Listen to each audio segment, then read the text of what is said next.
วัสดีสวัสดีสวัสดีมาพบมาพ่อกับซ่องเบาเสือตามเคยวันนี้เบาเสือมาย่างออกกำลังกาย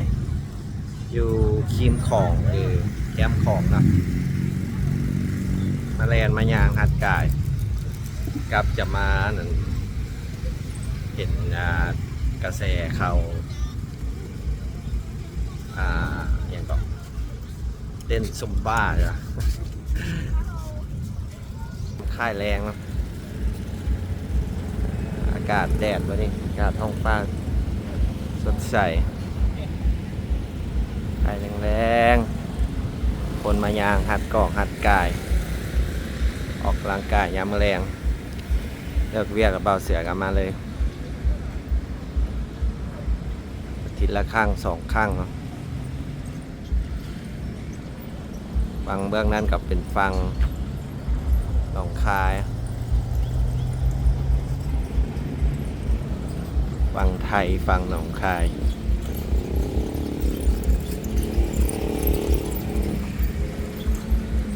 คนกะแดดยังแก่คนก็ยังบ่ทันยางไหมเพื่อนคนก็6-7 โมงคนจึงได้ยางมาเนาะเป็นศูนย์ออกกำลังกายแล้วก็เป็นคนมายางซื้อเครื่องนำเนี่ยแดด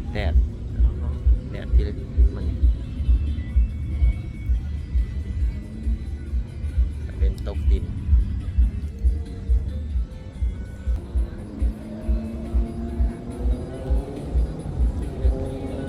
ขับแรงมาคนกับมายาง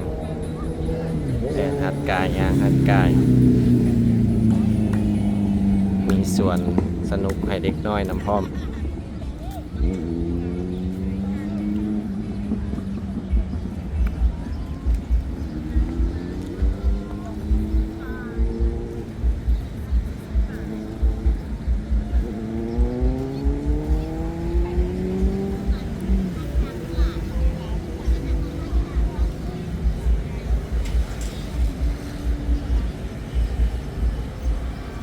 เป็นถนนคนเดิน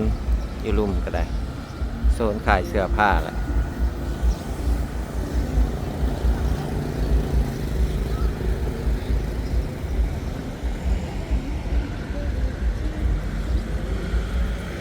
เป็นสวนสนุกนะเนี่ยเป็นทอดหลานทรายอาติดมาลินเนาะ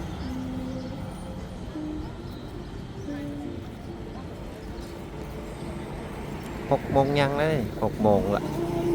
ยังแดดส่องเจริญอยู่พยายามแมลงกายตามเคย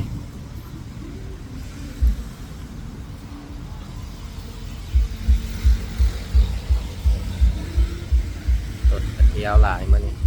คงเลิกเวียกเลิกงานเมื่อไหร่ก็ได้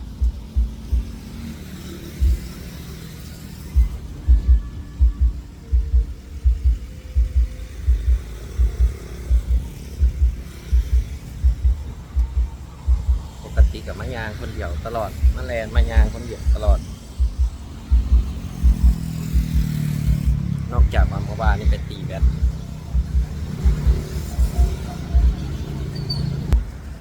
นอกจากเมื่อวานไปตีแบดแล้วก็ไปตีกับทีมงานห้องการเนาะตีแบดส่วนหลายกันเลย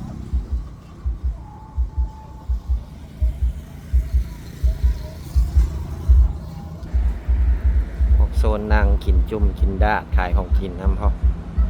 โซนลมเลย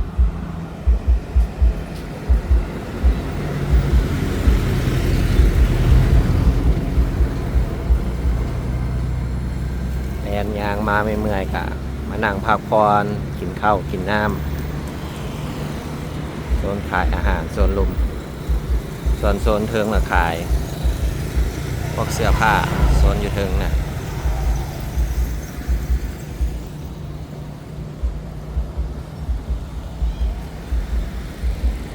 คนมาเปิดห้านลายแล้วตะกี้บ่เห็นผู้ใดมาเปิดคนใดน้ำท่วมตะกี้นี่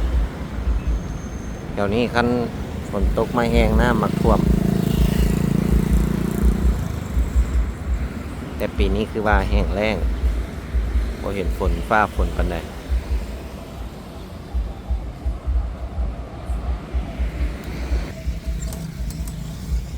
แดดเนาะแดดยางมาแถวโซนลูกโซนป่า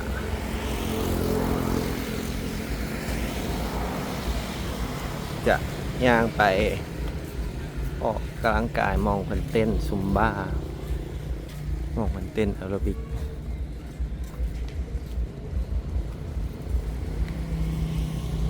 เห็นมาตามกระแส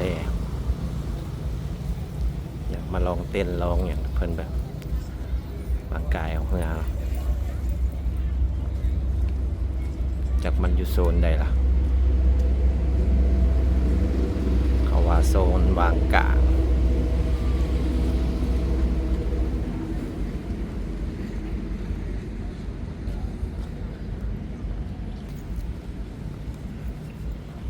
บางคนกลับมานั่งพักผ่อนนั่งลินตามเนี่ยตามอย่าง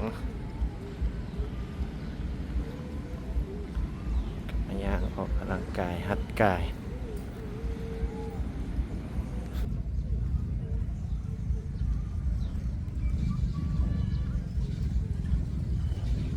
มาเผาผ่านแคลอรี่นะแดดซองผ่านแคลอรี่แดดในย่างในออกหัดกายไปน้ำ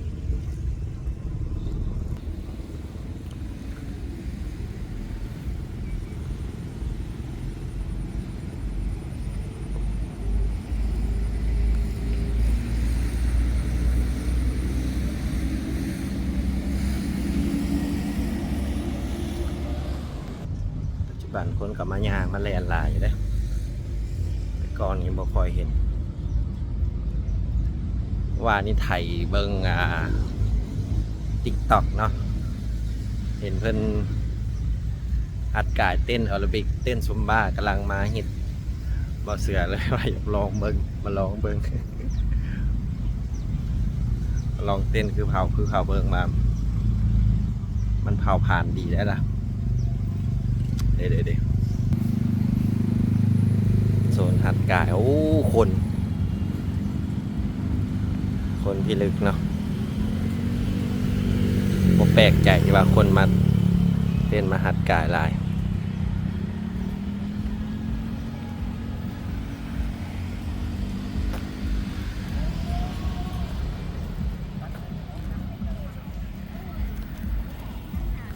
คนมาเต้นซุมบ้าหรือมาเต้นแอโรบิกป้าสัมพอมันดังอยู่ TikTok เลยเนาะ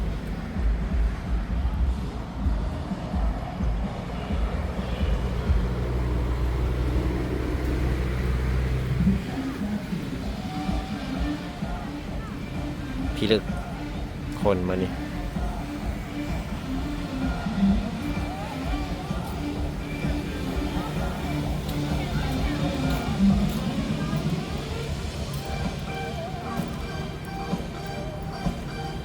นี่แหละสิ่งที่อยากเสือเบาเสืออย่างมาก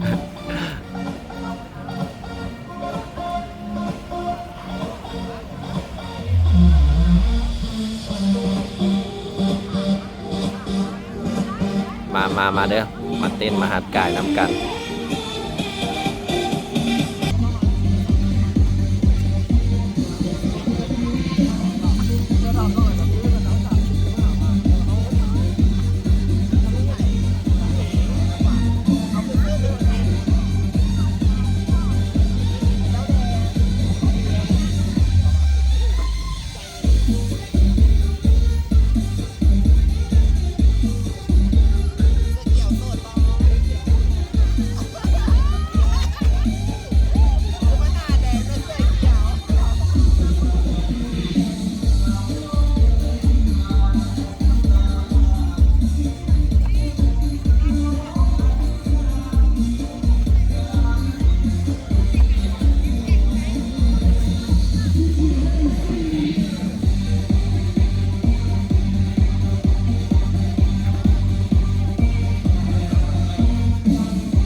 เล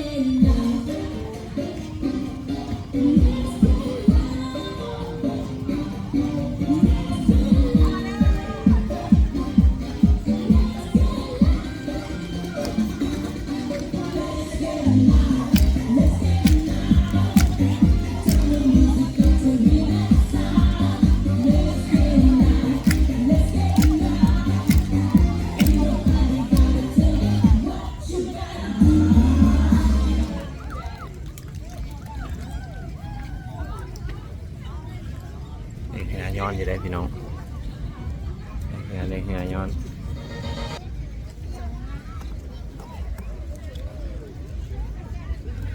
เล็กเหือ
วันนี้ครับ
พูดได้เหือพี่น้อง